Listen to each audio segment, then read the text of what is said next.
Hi everyone, welcome back to Tech TV. In today's video, I'm going to show you how to add address on Google Maps. Watch the video till the end and don't forget to subscribe to our channel if you've not yet. Also press the notification bell so that you'll never miss another upcoming upload from us. If you want to add a new location to Google Maps, then open up a web browser and in the search box type in maps.google.com and press enter. Make sure that you're logged into your Google account as well. Once you're logged in, tap the hamburger menu or the horizontal lines located at the top left-hand corner. An expanded menu should appear soon after you do that. Go to Add a Missing Place option in the expanded menu. Now, you'll be able to see a pop-up box appearing on the display that says Add a Place. Click on the Add Place Name text box at the top and type in the name of the place that you'd like to add. Select the category on the next field by clicking on the drop-down.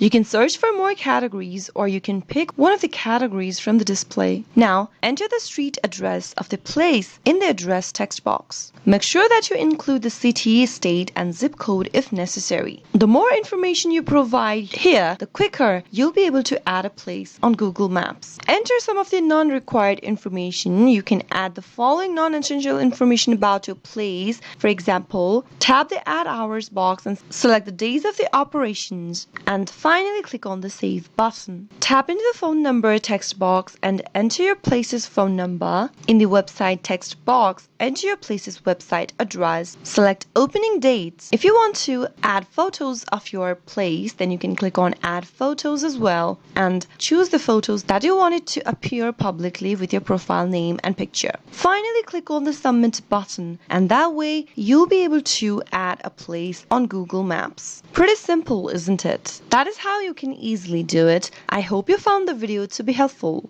If you did, go ahead and give us a thumbs up. I'll soon be back with more videos like this. Thank you for watching.